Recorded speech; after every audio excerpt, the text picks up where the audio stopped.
दोस्तों, कैसे हो आप लोग। आप लोगों को सबको पता है कि पॉलिटिकल साइंस की क्लास चल रही है, 12th क्लास की।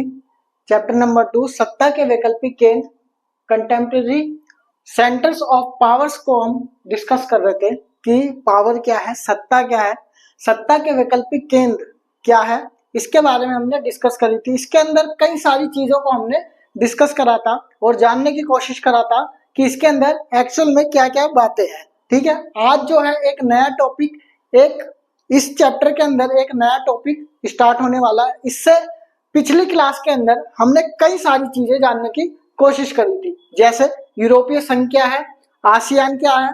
यूरोपीय संघ के अंदर भी हमने कई सारी चीज जानने की कोशिश करी थी, जैसे यूरोपीय संघ को ताकतवर बनाने वाली चीजें क्या क्या है, यूरोपीय संघ को कमजोर करने वाली चीजें क्या क्या है, यूरोपीय संघ के अंदर कौन कौन से देश है और यूरोपीय संघ कैसे काम करता है। इस सारी चीजों पे हमने चर्चा करी थी और जानने की कोशिश करी थी। फिर हम आसियान पे आए।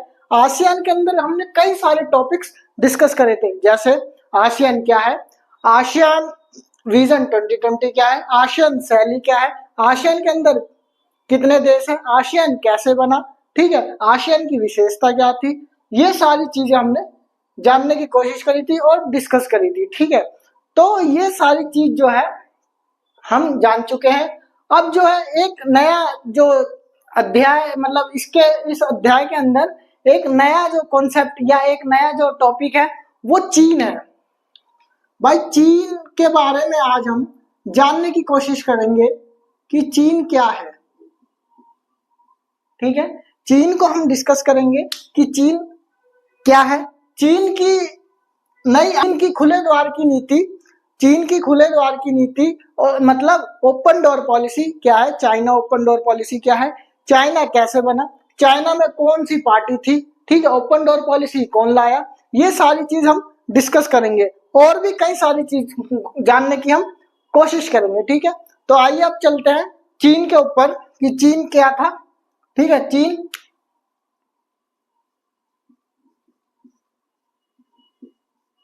चीन के बारे में अब जानेंगे। समझ में आई इतनी बात, क्लियर है। तो आइए अब चलते चीन।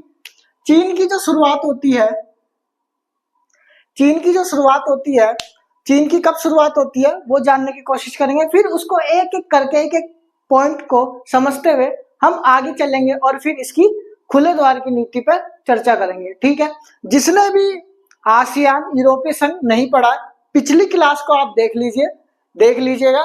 ठीक है, वो मैं इस वीडियो के लिंक प्रोवाइड करा दूंगा डिस्क्रिप्शन में। ठीक है, वहां पर आप देख लीजिएगा। ठीक है, आसियान और यूरोपीय संघ, ठीक, दोनों। और फिर इस पे आइएगा। वैसे ये एक अलग से ही टॉपिक है, तो इसको अभी भी देख लेंगे तो कोई दिक्कत नहीं है, लेकिन यूरोपीय संघ और आसियान को जरूर देख लेना आप, जिससे कि ये चैप्टर आपका कंप्लीट हो जाएगा। लिंक प्रोवाइड मैं आपको करा दूंगा। ठीक है, तो और भी मतलब और भी क्लास है, जैसे पहला चैप्टर भी कराया हुआ है, उसके कई सारे टॉपिक्स है, 2-3 क्लास के अंदर उसको पूरा एक चैप्टर को कंप्लीट कराया, उसको भी देख लीजिएगा आप। ठीक है, और अब आते हैं हम चीन पे। चीन की जो बात आती है वो आती है 1949। भाई 1949 में क्या होता है, जैसे हमने पढ़ा था पहले चैप्टर के अंदर, जिसने नहीं पढ़ा है वो जाके पहला चैप्टर देखे मेरा, कि हमने 1917 में पढ़ा था कि सोवियत संघ जो बना था उसके लिए सोवियत या रूसी क्रांति हुई थी, बोल्शेविक क्रांति हुई थी, ऐसी चीन के लिए साम्यवादी क्रांति हुई थी 1949 के अंदर। क्लियर इतनी बात है, समझ में आ रही है, कोई दिक्कत कोई परेशानी अभी तक नहीं। आई होप आगे चलते हैं। तो चीन जो है साम्यवादी क्रांति से देखने के लिए मिला, यहां से सारी चीज इसकी क्लियर होती है। ठीक है, कैसे, फिर उसके बाद क्या देखने के लिए मिला कि 1949 में साम्यवादी क्रांति होती है। 1970 में क्या देखने के लिए मिलता है, 70 में क्या देखने के लिए मिलता है, ये देखने के लिए मिलता है कि नीतिगत जो मामले हैं,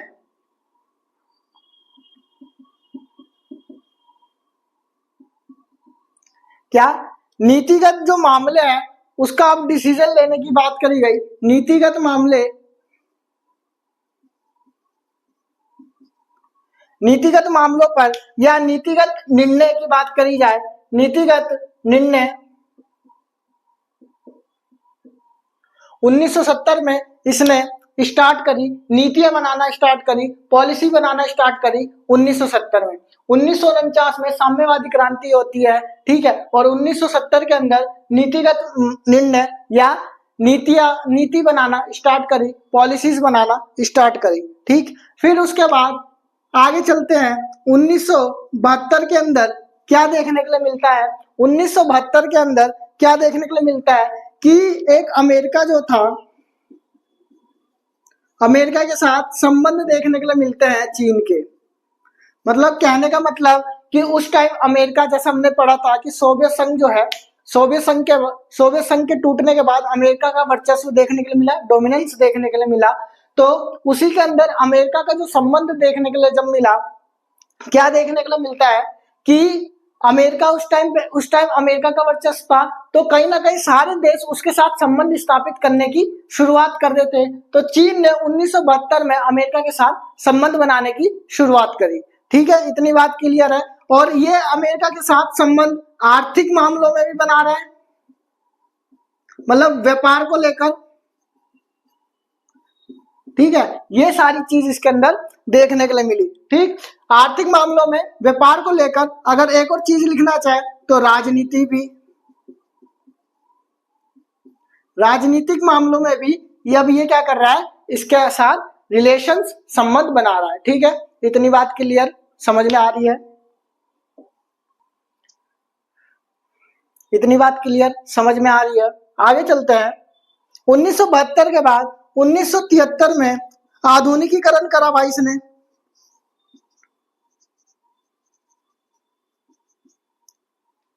क्या करा, आधुनिकीकरण देखने के लिए मिला।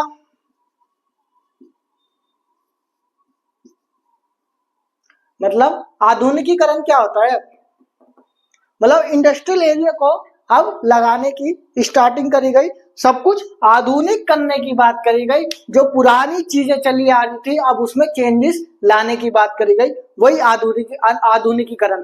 तो एक नंबर में आ जाएगा कि 1973, मतलब कि आधुनिकीकरण, चीन ने आधुनिकीकरण कब करा, तो 1973 में आधुनिकीकरण करा, ठीक है, इतनी बात क्लियर है। फिर उसके बाद क्या देखने के लिए मिला, 1973 के बाद देखने के लिए मिला 1978।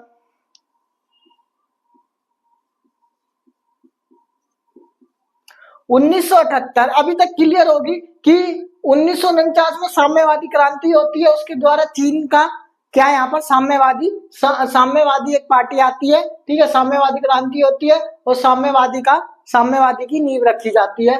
1970 में नीतिगत निर्णय लिए गए भाई, पॉलिसीज बनाई गई, नीतियां बनाई गई कि कैसे अब देश जो है चलेगा। और 1972 में अमेरिका के साथ संबंध स्थापित करे गए, जो कि आर्थिक या व्यापार या राजनीति के मामले में देखने के लिए मिले। फिर 1973 में आधुनिकीकरण देखने के लिए मिला, और फिर 1978 के अंदर क्या देखने के लिए मिलता है, खुले द्वार की नीति।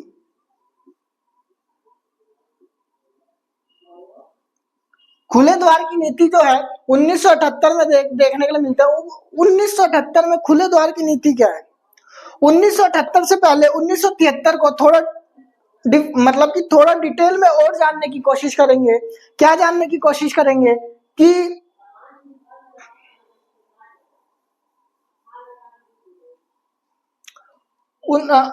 आधुनिकीकरण जब हुआ था 1973 में, तो आधुनिकीकरण किसने करा था, सबसे पहले ये चीज देखेंगे। 1973 में चीन के प्रधानमंत्री थे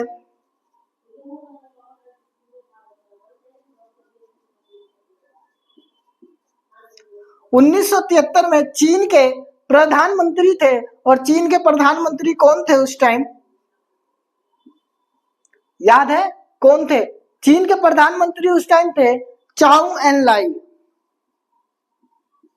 क्या है, चाउ एन लाई यहाँ के प्रधानमंत्री थे, ठीक है, कौन थे,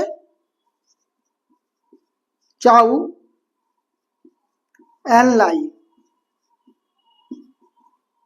यहाँ के प्रधानमंत्री थे। चीन के प्रधानमंत्री थे और इन्होंने ही आधुनिकीकरण करा था 1973 के अंदर। 1973 के अंदर जो आधुनिकीकरण का श्रेय जो जाता है वो चाउ एन लाई को ही जाता है। इन्होंने 4 चीजों में, 4 सेक्टर्स में क्या आधुनिकीकरण करा, किस किस में? पहला देखने के लिए मिला पहला देखने के लिए मिला 1973 में जो आधुनिकीकरण हुआ चाउ एन लाई 4 सेक्टर में, 4 भागों में आधुनिकीकरण करते हैं। पहला देखने के लिए मिला कृषि। भाई कृषि को कैसे बढ़िया बनाए वो देखने के लिए मिला। नई नई टेक्नोलॉजी से कृषि करी जानी चाहिए वो देखने के लिए मिली इसके अंदर। जो पहले हल थे अब वो बैलगाड़ी जो थी अब वो ट्रैक्टर ने जगह ले ली है, जैसा हम देखते आ रहे हैं। तो वो आधुनिकीकरण की बात करते हैं यहाँ पर। और फिर उसके बाद उद्योग, इंडस्ट्रियल एरियाज की बात करी, उद्योग की बात करी, ठीक है, उद्योग की बात करी। ये 1973 में ये घर के अंदर ही चल रहा है। अभी हम देश के अंदर ही बात कर रहे हैं, चीन के अंदर, कि चीन जो देश है अभी वो अपने ही अंदर पहले अपने आप को डेवलप कर रहा है। 1973 में आधुनिकीकरण की जो बात कर रहा है प्रधानमंत्री चाउ एन लाई के द्वारा जो लाई गई आधुनिकीकरण है 1973 में, वो 4 सेक्टर्स में लाई गई है। फर्स्ट कृषि, सेकंड उद्योग, और थर्ड जो बात करता है विज्ञान प्रौद्योगिकी, मतलब साइंस टेक्नोलॉजी की बात करते हैं, साइंस टेक्नोलॉजी या विज्ञान प्रौद्योगिकी, विज्ञान प्रौद्योगिकी की बात करते हैं।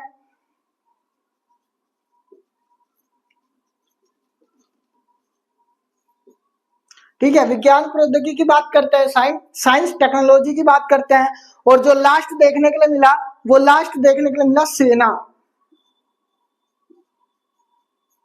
इतनी बात क्लियर है, सेना देखने के लिए मिली। ठीक, सेना देखने के लिए मिली। भाई 1973 में आधुनिकीकरण हुआ।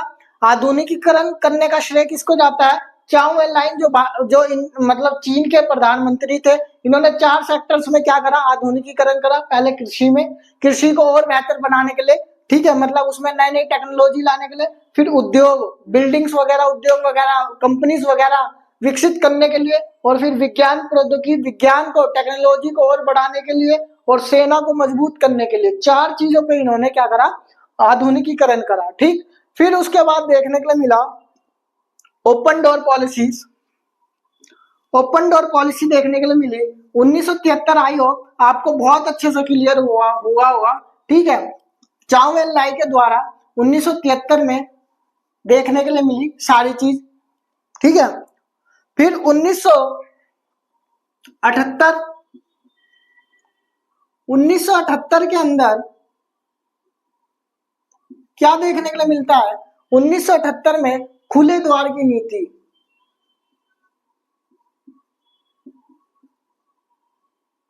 खुले द्वार की नीति। भाई की नीति लाने वाला जो व्यक्ति था वो कौन था? खुले द्वार की नीति, ओपन डोर पॉलिसी बोलते हैं इसको। ओपन डोर पॉलिसी, खुले द्वार की नीति। 1978 में खुले द्वार की नीति लाने वाला व्यक्ति कौन था वो पढ़ेंगे। खुले द्वार की नीति क्या थी पहले ये समझो। 1973 में आधुनिकीकरण हुआ, 4 सेक्टर्स में आधुनिकीकरण हुआ। फर्स्ट कृषि, सेकंड उद्योग, थर्ड विज्ञान प्रौद्योगिकी और फोर्थ सेना। अब ये 4 चीजों की जब बात करी गई, ये देश के अंदर ही चल रही थी। लेकिन अब इन्होंने बोला कि भैया अब हमें वर्ल्ड के साथ क्या करना है? संबंध बनाना है, संबंध अच्छा करना है। तो इसलिए इन्होंने खुले द्वार की नीति अपनाई। और इसका जो श्रेय आता है वो तेंग श्याओपिंग करके एक व्यक्ति है। तेंग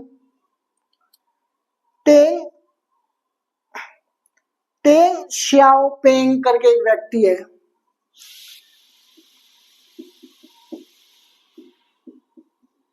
उन्नीस सौ 1978 में खुले द्वार की नीति लाने वाला व्यक्ति तेंग श्याओपिंग है। ठीक है, इन्हीं को श्रेय जाता है खुले द्वार की नीति, ओपन डोर पॉलिसी।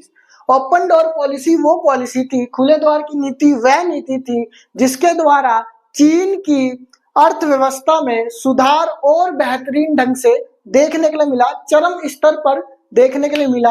क्योंकि उसने अपने सारे सेक्टर्स जो है सारी नीति और पॉलिसी जो है खोल दी थी, पॉलिसी लाई थी, खुले द्वार की नीति, और सारे सेक्टर्स जो है ओपन कर दिए थे कि अब कोई भी कंपनी जो है चीन के अंदर आके अपना कारोबार कर सकती है और चीन की कंपनी अब बाहर भी जा सकती है।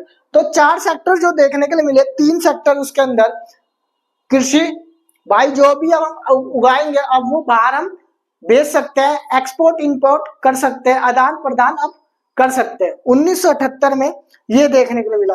1978 में जब खुले द्वार की नीति अपनाई गई तो धीरे धीरे करके एक एक करके सारी चीजों को खोला गया, ना कि एकदम से खोला गया। ठीक है, कहने का मतलब ये था कि 1978 में जब खुले द्वार की नीति लाई गई तो 1982 के अंदर एक धीरे धीरे चीज करके पहले उद्योग खोले गए या पहले कृषि खोली गई, फिर उसके बाद उद्योग खोले गए, मतलब धीरे धीरे, एकदम से नहीं, क्योंकि सबको पता है कि एकदम से सारी चीजें नहीं हो पाती, धीरे धीरे विकसित होती है।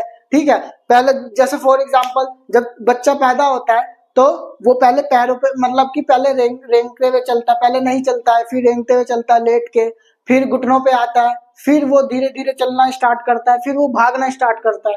तो ऐसे धीरे धीरे चीजें देखने के लिए मिली। कैसे देखने के लिए मिली? पहले उद्योगों को खोल दिया गया, भैया आप वो बाहर भी जा सकते हैं, ठीक है, अंदर भी आ सकते हैं, वहां की कंपनियां बाहर जा सकती है, हमारी कंपनियां बाहर जा सकती है, वहां की कंपनियां अंदर आ सकती है। फिर कृषि, भाई कृषि में ज्यादा हम प्रोड्यूस कर रहे हैं तो हम बाहर भी बेच सकते हैं, ठीक है, हमें हम ला भी सकते हैं।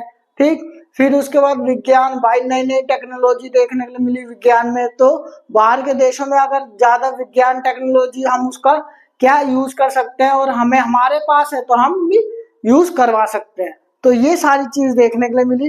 तो 1982 में खेती का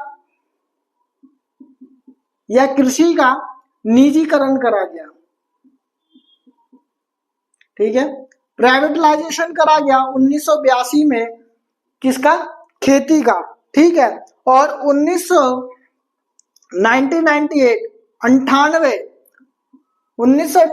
में 1998 के अंदर उद्योगों का निजीकरण करा गया।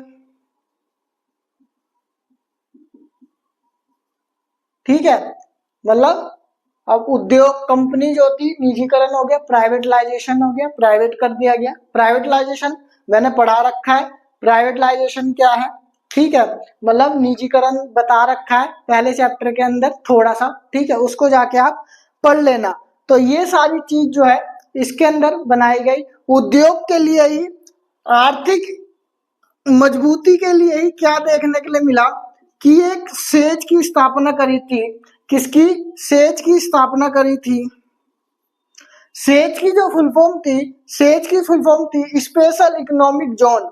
स्पेशल इकोनॉमिक जोन, सेज को लिख लेंगे, स्पेशल इकोनॉमिक जोन। एक नंबर में पूछता है कि आर्थिक विकास के लिए, आर्थिक विकास के अंदर तेज गति से, मतलब आर्थिक में तेज गति से विकास करने के लिए सेज की स्थापना करी गई। ठीक है, मतलब स्पेशल इकोनॉमिक जोन, स्पेशल से स्पेशलिस्ट, मतलब स्पेशल बनाया गया इसको। ठीक है, और आर्थिक विकास करी गई चीन के द्वारा।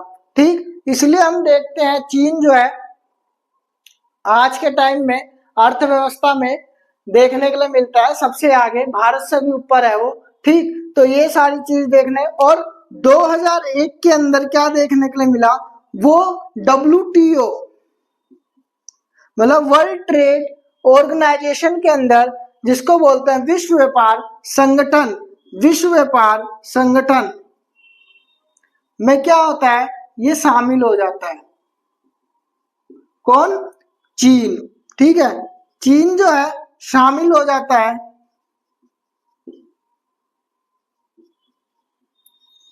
कब? 2001 के अंदर वो क्या है, शामिल हो जाता है, चीन जो है शामिल हो जाता है।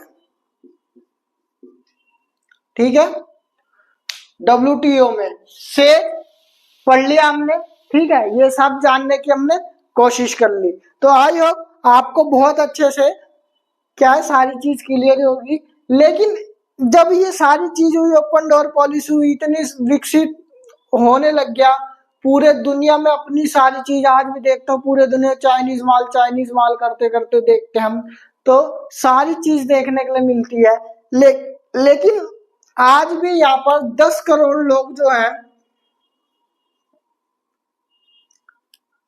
10 करोड़ जो लोग हैं आज भी वो बेरोजगार हैं। आज भी यहाँ पर लोग 10 करोड़ लोग बेरोजगार देखने के लिए मिलते हैं, ठीक है। और ये जो है बहुत बड़ा डाटा है। तो कहीं ना कहीं ये सारी चीज इसके अंदर खुले द्वार की नीति जो है, चीन जो है, ये सारी चीज इसके अंदर देखने के लिए मिलती है। आई होप आपको बहुत अच्छे से ये टॉपिक जो है क्लियर हुआ होगा, समझ में आया होगा।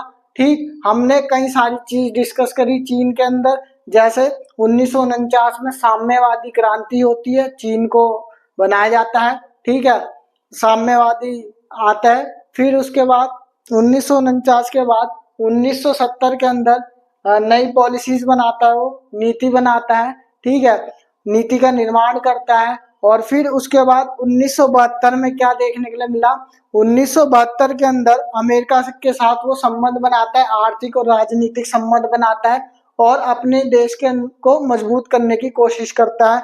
फिर 1973 में आधुनिकीकरण देखने के लिए मिला, चाउ एन लाई के द्वारा 1973 में आधुनिकीकरण देखने के लिए मिला। फिर उसके बाद 1978 में खुले द्वार की नीति जो कि डेंग शाओपिंग के द्वारा लाई गई थी। और फिर उसके बाद 1978 के बाद 1982 खेती का निजीकरण देखने के लिए मिला, 1998 उद्योग का निजीकरण देखने के लिए मिला। और फिर आर्थिक सेज की स्थापना करते हैं, आर्थिक विकास के लिए सेज की स्थापना करते हैं, विकास के लिए, ठीक है, आर्थिक विकास के लिए सेज की स्थापना करते हैं, स्पेशल इकोनॉमिक जोन इसकी फुल फॉर्म होती है, ठीक। और फिर चीन जो शामिल 2001 में WTO में शामिल होता है, चीन 2001 में, जिसको बोलते हैं विश्व व्यापार संगठन, मतलब वर्ल्ड ट्रेड ऑर्गेनाइजेशन के नाम से जानते हैं। लेकिन ये सारी चीजें इतना विकसित होते हुए भी, इतना डेवलपमेंट करते करते भी 10 करोड़ लोग यहाँ पर बेरोजगार देखने के लिए मिलते हैं। आई होप ये सारी चीज जो है आपको बहुत अच्छे से क्लियर हुई होगी, बाहरी दुनिया से बहुत अच्छे से ये कनेक्ट है चीन, ठीक। तो आज जो है यही इस टॉपिक को इतना ही रहने देते हैं। नेक्स्ट क्लास में जापान के बारे में पढ़ के आना, जापान को हम डिस्कस करेंगे, ठीक है। तो सारी चीज एक एक करके समझा दी, रिवीजन में भी समझा दी। तो जिसने पीछे की वीडियोस नहीं देखी है वो देख लेना, मैं डिस्क्रिप्शन में लिंक प्रोवाइड करा दूंगा आपको, ठीक है। और चैनल को सब्सक्राइब, लाइक और शेयर करो। जो चीजें नहीं समझ में आ रही आप कमेंट करो, उसको हम इम्प्रूव करके अगर नेक्स्ट वीडियो में, नेक्स्ट क्लास में लाया जाएगा, ठीक है। आप साथ दोगे तो मैं भी साथ दूंगा, ठीक है, और दोनों मिलके क्या करेंगे, अल्लाह मचा देंगे, अल्लाह, ठीक है। तो थैंक यू वेरी मच।